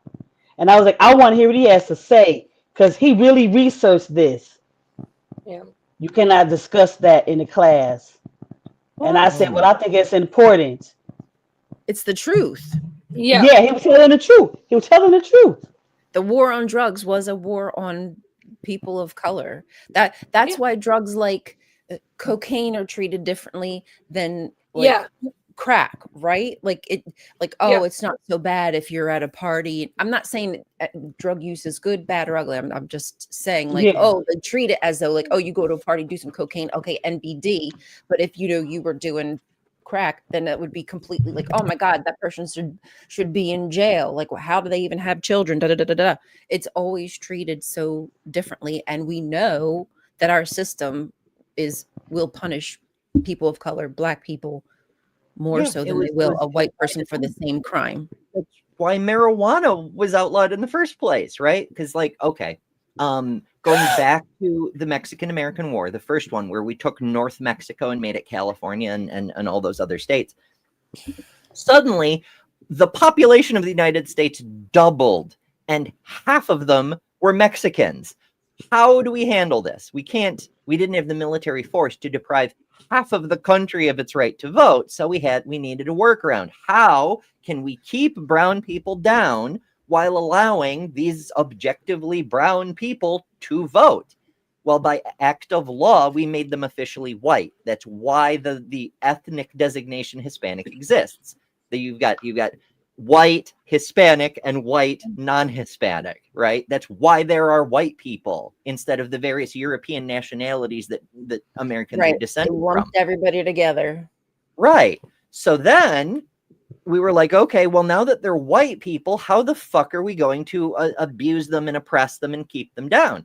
Aha! Let's ban their substance of choice, the thing that they might be carrying. If we make that illegal, then we can arrest them on site for carrying this drug. We've got alcohol. Marijuana is objectively less harmful than alcohol in almost every way, but it's the illegal one. Alcohol is legal because the Europeans like it. Marijuana, though, it wasn't that anybody was actually opposed to the marijuana. That was the mechanism by which we could oppress brown people. Other people, exactly, a very specific kind of people. It's wild that it's still, people can still deny it to this day. It's the only reason there's been a move for legalization, and it's still piecemeal state by state, is because white people enjoy it now. Oh, if the white people like it, then we should unban it. Mm-hmm. One time, the Office, it was Dwight Schrute. He said something, and I was like, man, it made me feel icky, but it was kind of true. He said something about making something popular. You needed to get black people to like it first, so that way the white people would like it. And then once you get the white people to like it, you need to get the black people to not like it. It's just basically saying white people want to do everything that black people do, basically. Our culture. Oh, you're muted, babes. I'm like, but technically, where is the lie? Right. It's like They dug us off for doing it, but once like braids down the back, Kim Kardashian did it. Oh, it's cool now. But it right. was It's ghetto. Elvis right. Presley. When J Lo had a booty, it was like, not so much. But then it was kind of like, oh, Kardashian made it like acceptable, and now J Lo's booty was like, oh, we like that booty. Like booties are okay, and everybody wants a booty now, and they're getting Brazilian butt lifts and things squirted into their derriere. I mean, hey, I'm not going to talk about anybody's, surgery. Do you? Not, it's not for me, but do you if it makes you feel better, right? Like if you feel better about yourself, go for it. But basically, that's kind of how the trends go. If you can get people of color to like it, it gets popular, and then all of a sudden the culture vultures come in like, oh, we like that music too. And actually, not only do we like that music, now we want to play that music too. Like now we want a piece of it. I mean, but if you look at even like rock and roll, that was I didn't even know black. that. I did not know that until Yeah. when I woke up like 5 years ish ago, like country music. I didn't know that either. Like banjo. I Bill know. Haley in the comments. Yeah, That's that bluegrass. No. That bluegrass.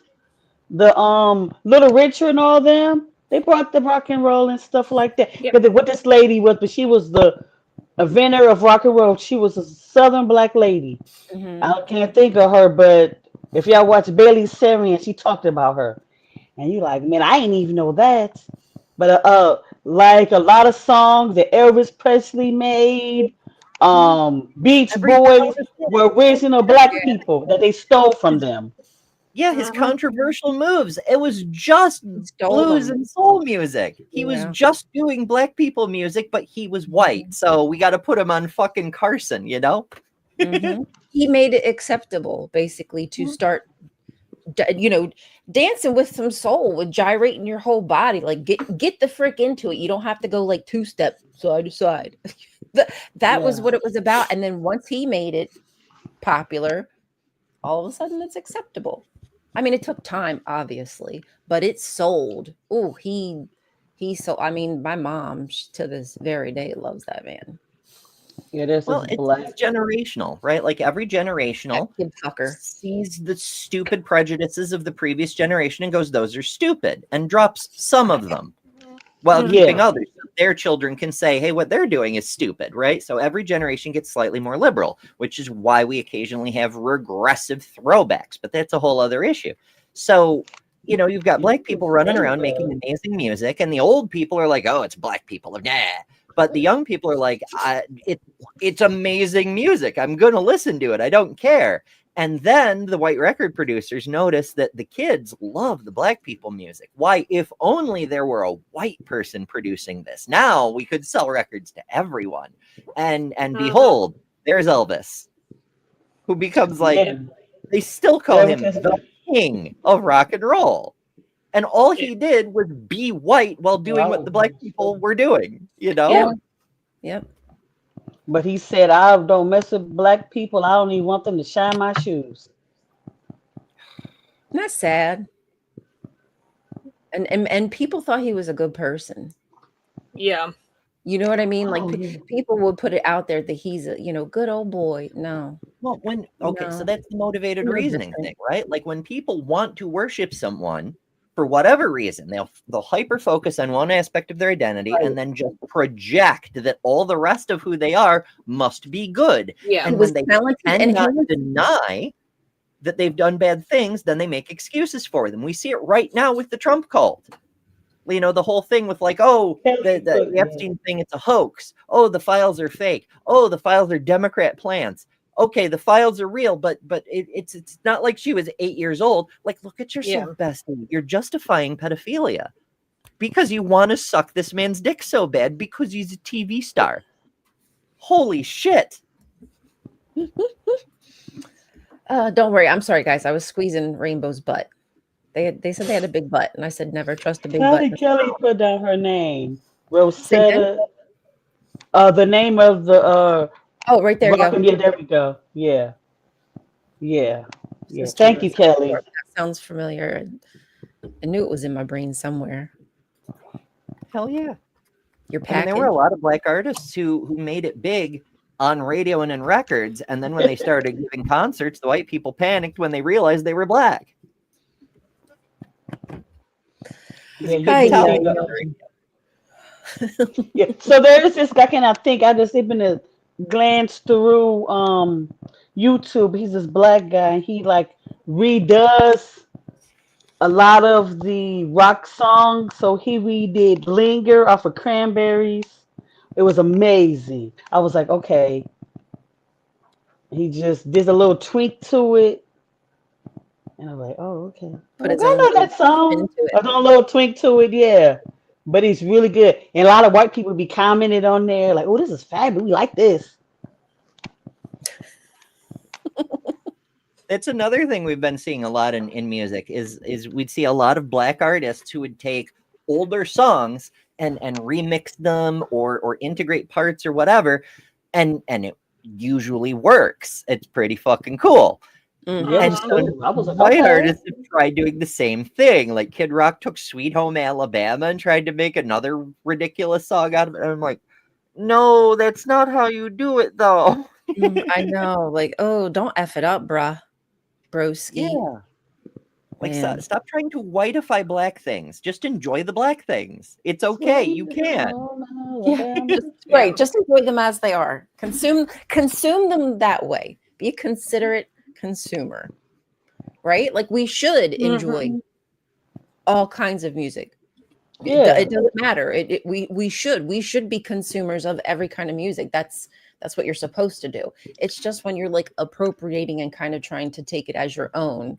That's just weird. Don't do that. Yeah. Where I live, it's like R&B. They don't really like heavy like hip hop. If you like anything else, like I grew up like in all kind of music, and we get it was a few passes like Tears for Fears. We listen to them, but a lot of the other groups, no. If I listen like the Guns N' Roses or something, they Well, would look at Detroit me is where crazy. Motown came from. Of course, there's R&B in the streets. It's what the city is, you know. They're like, no, you're not listening to Garth Brooks. R&B is my favorite kind of music, but I do like I like EDM sometimes. I like chill. Like I kind of like a random stuff. If it's I don't know. To me, if it's good music, I like it. I don't know how to put it other than that. Yeah, I'm the same way. Like most of my musical taste lies solidly within like the hard rock side of rock. But you look at my playlist, I've got stuff from that to like Broadway show tunes. Like I've got a bit of everything on my playlist. I got some Disney. Oh, yeah. I've got some Disney tunes in my Yeah. playlist too. I like Because you may weird- look up, be a man, you know?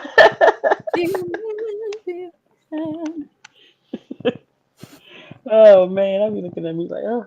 And that's a Never like beautiful wow. thing of creativity, and that's to go back to the worldviews. That's one of the differences Just in listen. the liberal worldview, where people have healthcare and food. We're able to create things. It's not just the people who are rich enough to have free time that make music. Everyone with an inclination can take a stab at making music. And yes, we'll get a lot of crappy music, but we'll get a lot more really good music too, because more people with talent will be doing it. And it's the same sort of thing. Whereas in the conservative, regressive, repressive worldview, only the ultra rich are ever allowed to do things like make music. And we saw this in the Dark Ages too. That's why it took the Renaissance hundreds of years to get us to the Enlightenment, because only the people wealthy enough to have leisure time could afford to look at telescopes and shit and stare at the stars all night. It took science a long time because only rich people could do it. Yeah. Damn. Them rich folk. Everybody else wasting was just worried about 90% surviving of the human next month. potential. Yeah. Well, that's kind of how it is right now. We're all in survival mode, and that's intentional. You know, Yeah. if we're fighting for our I put lives my here, research on the back burner. I when the you're fighting for election your life, happened, I was Ember. in the middle of a genetics project. You And don't have like, time for that kind of stuff, and I can't get funding. I'm when trying you not get to die. Like okay, so this is the time scale of things, right? Like in June of last year, I was raising funds and trying to get external funding grants for a genetic research project. Come January, I'm trying to cover tens of thousands of dollars in medical bills. And also there's zero chance of getting funding because now the US government isn't interested in science, So funding's out the window. Now we're trying to pay medical bills. Now, 5 more months later, I'm not even worried about the medical bills. I'm trying to fucking pay for food. yeah, Like another 5 months Yeah. at this rate, I don't know, Basti. I'm gonna be like, I had to file bankruptcy like 2020s because of my medical bills. Even with insurance, it was like $50,000 with insurance because I had so dang. many procedures. Not only myself, but my two of my other children also were going through medical, not as bad as mine, but some had medical stuff. So I don't know how I was going to pay for all that. It was all of my insurance. So I had to file bankruptcy.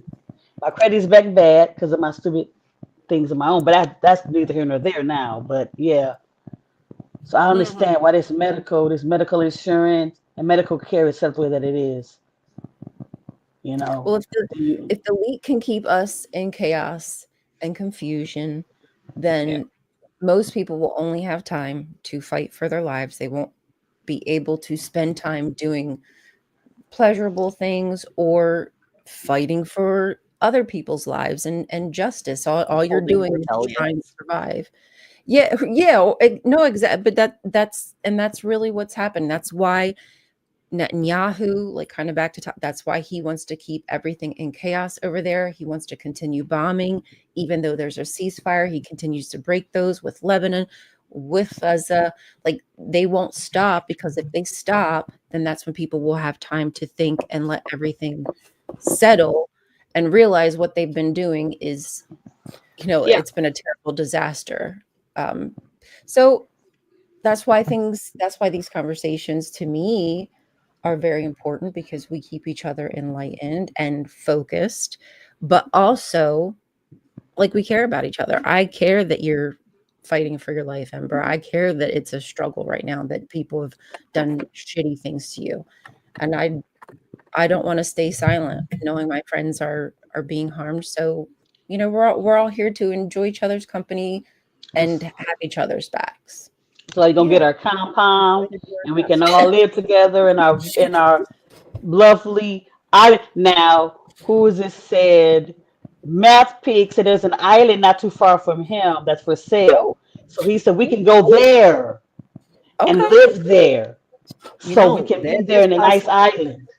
I've heard so it's very difficult to get into Ireland right now, right? Like, I mean, I have Irish. I'm half Irish, but if you can't prove direct relationship, like parent or grandparent were Irish Yeah. citizens, then you have to go through the immigration process. And because there's so many people fleeing the United States, and there's so many people fleeing other countries that want to go to Ireland, they've really tightened things down, and it's very hard. But they do have certain outlying islands that are in danger of being abandoned. So if you're willing to go live on one of the remote islands and rebuild the communities there, then they will pay you a certain amount, up to the equivalent of $90,000. Now, wow. there's possibilities. You get paid. There's already houses in these villages. We just have to fix them up. Yes. Okay. Math Pig Island, exactly. Let's Yes. Yes. Listen, as long as I can get Make internet and have Ireland running out. water, okay, we're cool. That's what I need is internet and running water. I can do the rest. That's fine. Yeah. But We ain't do got to have worry about no clothes. Ryan makes all our clothes. I can do the cooking. Meow. No. It's true. It's true.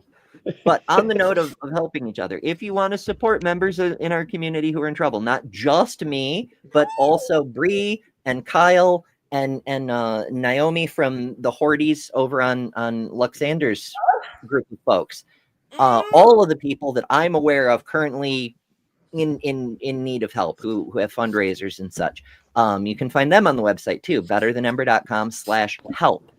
Everybody I know of with a fundraiser, I put it there, so you can help whoever you want, or everybody, or whatever. So please do check that out, because we all appreciate not dying. And with that, I need to go punch out to get the next show ready. Hot topic coming up. We're starting Atheist Advent this year because we can do that now. So I've got an Advent calendar, I've got a Bible verse for us to reflect on, and I've got the first in a long line of secular accomplishments to look at. It should be fun. I hope you join us over at my place for Hot Topic. And with that, I'm going to pop out and get the next show ready to go while you guys zip up. Lovely to see you all. See you there, Amber. Love you. Yeah. All right, guys.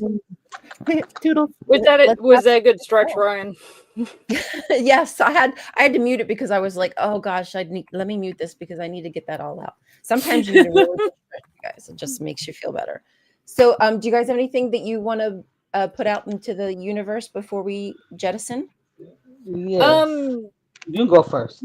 I was just going to say, my channel, Little Trades, follow me. I am doing, I've been doing some early morning streams, like pre-damn show streams for like crafty and just chit-chatting and stuff like that. And I plan on doing some more random live streams like in the afternoons or evenings. So follow me for those. Sweet. And Kelly, you said you've got something coming up too? Yes, I have something. So hold on, let me comment this comment. Okay. So Saturday at 11:30, I'm having a interview, my secular activism unfiltered interview with Dean Kruger, who is over the South African Atheist Republic. Awesome. I'll interview him. Oh, nice. And that's basically it on my channel. Me and Lil talked about doing a little political talk on our channel called From the Ground Up. I guess we will be naming it, I guess. So we'll be doing that soon once we get everything together. And I'm also started a what do you call that? Segment, a short that I call Kelly's Rants, where I talk about something that's on my mind. So last week I talked about how I felt about human rights. I love that, Kelly. Yes, I think that you should. I'm excited to hear your rants. I want to know what you're thinking and what's going on in your world. So, as far as for me, not much going on. Just a lot of shorts recently because I was so busy with doing the dumpster shit. So probably this week, maybe I'll be doing another live on Palestine. Not sure, but yeah. So I think that's all I've got to say. What a great conversation. I love you guys. Always. I love you too. Thanks to everybody in the audience for joining us today. You guys are amazing. Okay. John was a singer for Metal Mistress. Okay, honey. Maybe one day you'll sing for us. You'll sing for us? You can sing us out one night. All right, guys. Have a great day. Stay tuned for Ember, please. We'll see you tomorrow on the Daily Atheist Morning Show. Have a good one. Bye. Bye.